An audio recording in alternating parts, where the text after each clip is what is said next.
Good afternoon, ladies and gentlemen. My name is Michael Hall, and on behalf of Marshall White, I'd like to welcome you here today.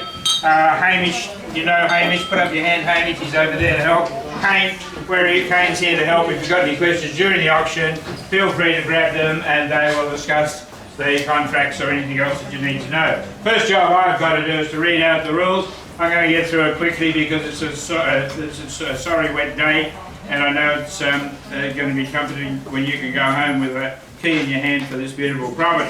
Auction will be conducted in accordance with the rules and any additional conditions that were made available during the inspection before the auction. The auction rules prohibit an auctioneer from accepting bids or offers for a property after the property has been knocked down to the successful bidder and the vendors have a reserve price. As the auctioneer, I will indicate bidders on request, and the law prohibits false bids, major disruptions by bidders and bidders attempting to prevent others from bidding, and there are serious fines for this conduct. The rules do permit vendor bids. The words I'll use during the auction to indicate I'm making a vendor bid are vendor bid. This is a vendor bid. By law, only I, as the auctioneer, can make a vendor bid. Ladies and gentlemen, I want to turn your mind to the contract of sale and the vendor statement that's been on display for you. It's an unconditional contract of sale that will be getting you to sign and pay the deposits, prepared by the vendor's solicitors, McDonald, Slater and May, a very reputable firm, but it is a standard contract, ladies and gentlemen. There is no cooling off with this contract. When you buy today, you can own the property. You will have an equitable interest in the property after you've paid the deposit and exchanged the contracts. So, ladies and gentlemen, the goods that we're selling with the property are electric light fittings, the window furnishings, the fixed floor coverings, the dishwasher, the built-in bookshelf, and the TV on the back wall. There is also a sound system that's built in as well, but it's not connected to the TV, and that stays. The settlement period for the contract is at your option, 60 or 90 days. 60 or 90 days. Ladies and gentlemen, the section 32, we need to have a look at. That's the disclosure statement, of course. It has a certificate of title in it. Well, we know this is Unit 1, 62 Anderson's Road in Hawthorn East. It's described in the title as Volume 10822, Folio 704. It's Lot 1, on plan of subdivision 520381K per kilo. The approximate area of the land that you're purchasing today, ladies and gentlemen, 353 square metres. And you may have noticed on the certificate of title there's a couple of old covenants. It's very interesting to look at these certificates of title. They show the history of the area. They go back to 1913 and 1950. These are sand and quarrying covenants restricting the use of the land for that purpose. Can you imagine us digging up the sand and quarrying in Hawthorn East today? I don't think so. But these covenants stay there forever. The rate notices with the section 32, $3,250 per annum approximately. Water rate's approximately 520. The zoning certificate says it's in a neighbourhood residential zone, Schedule 3, and there is an owners corporation over the property. While it is self-contained and looks like it's standalone, it is actually part of these three beautiful townhouses with a common driveway down the side. And the quarterly payments are $379.20. Now that covers the insurance and it covers the public liability, and I don't know whether you noticed, but you get a little benefit here. If you have a look at the annual general meeting minutes, you'll see that the insurance policy does have provision for contents, as it normally doesn't. Normally it's just the building insurance, but it does have provision for contents. And it does have provision for loss of rent. So if you are thinking of using this property as an investment property and renting it out perhaps in the short term, you have the advantage that the insurance is covered under the Owners Corporation insurance. Are there any questions about the contract of sale or the vendor statement, ladies and gentlemen? If there are, my goodness, if there are, talk to Hamish or Kane, they're out there, they'll be able to help you. It's all very straightforward. What about the property itself? Well, ladies and gentlemen, we're downtown Hawthorn East. This is one of the best areas in Melbourne to live. We are on top of the hill. Down the end of the street there's all the schools. There's Melbourne University campus for Hawthorn. There's a beautiful park with the tennis courts.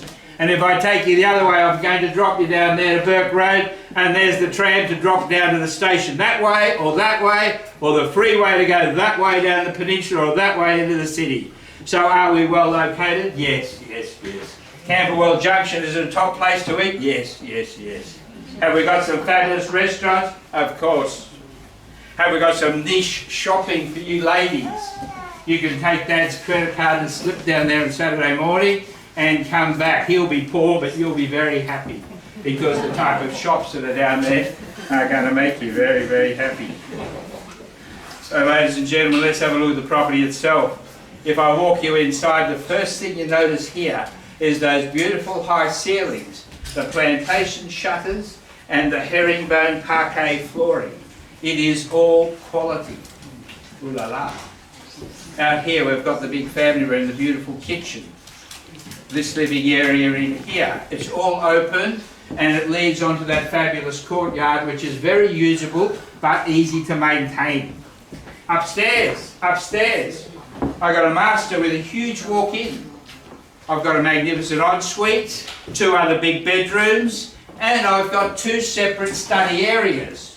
One may be a hobby room for the artist, painting something like this. Sewing room, one may be for the students. So ladies and gentlemen, the flexibility is here, the location is here, and if I look at the outside, I just want you to notice the quality is here. Those are Daniel Robb, Hawthorn bricks, the whole structure of the property. We think it's 2006 maybe, roughly? Yeah, 2004. 2004, okay.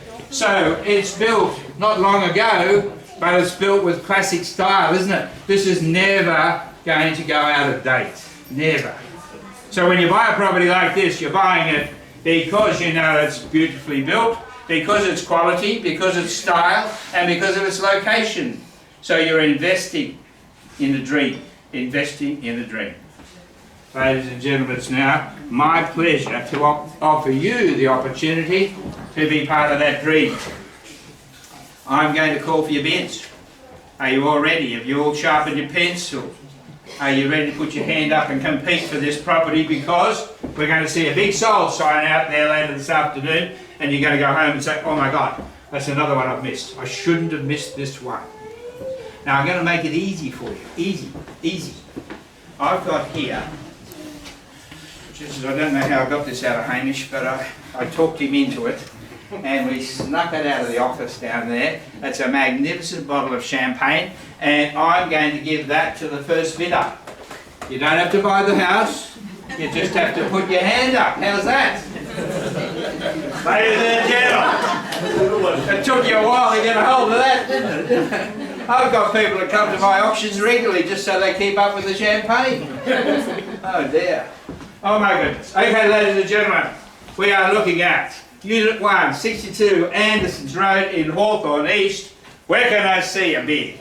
Start me if you like, ladies and gentlemen. We've been quoting this property at 1.9 to 2.09. There's a number of sales that I could have quoted. Hamish and the boys have told you what they've sold in the area. But look, at around the 2 million, we're in the money, we're in the market, aren't we? So ladies and gentlemen, it's there for your competition. Where can I see a start? Who'll give me a start at 1.9 million?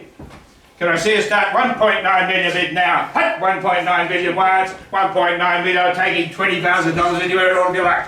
At 1.9 million for the first call, at 1.9 million for the second.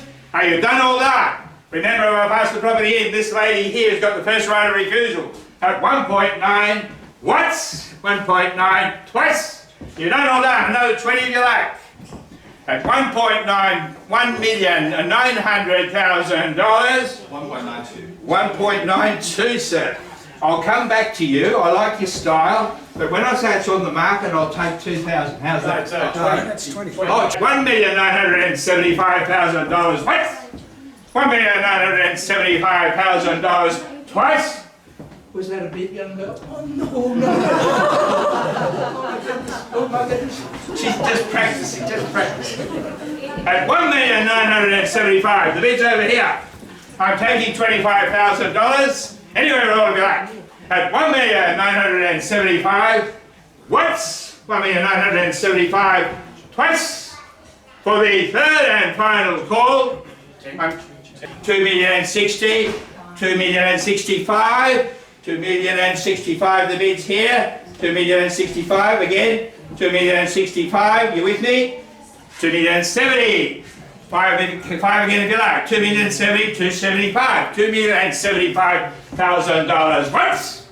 $2,075,000. $2,080,000.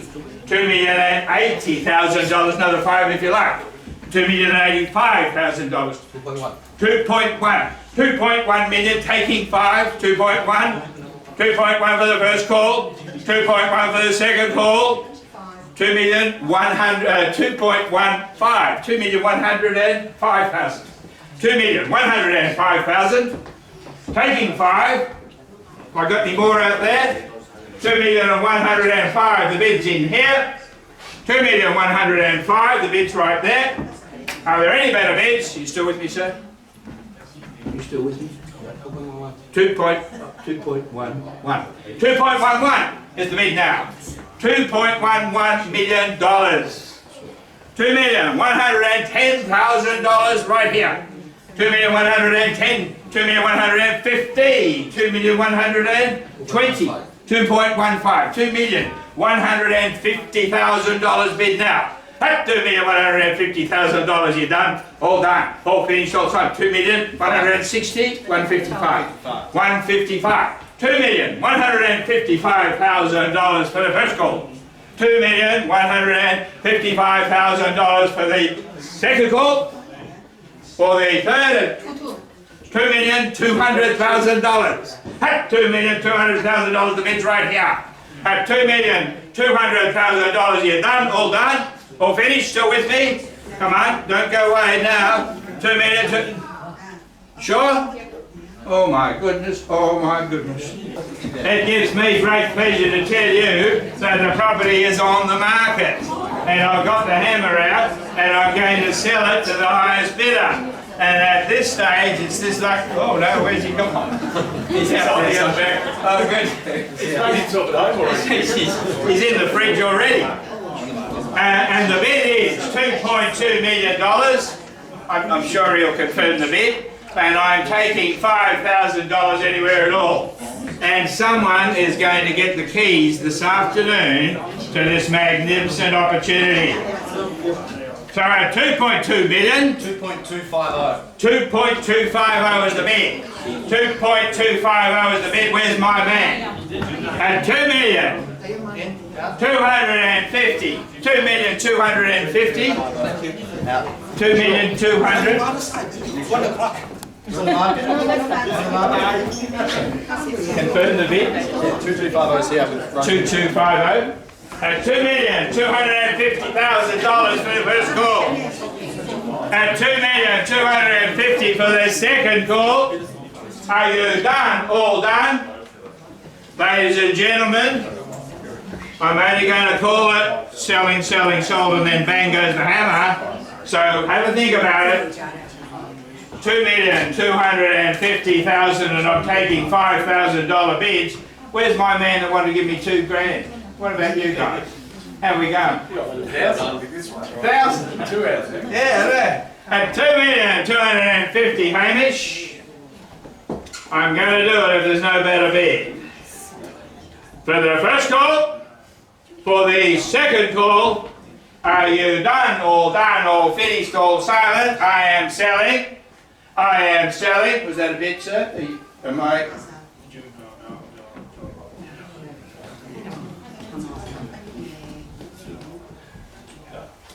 $2,250,000. I'm selling. I'm selling. Oh, what a ripper. Give the lady a big round of applause. And the champagne. There you are, man. Isn't that great? You better hold the champagne, shall we?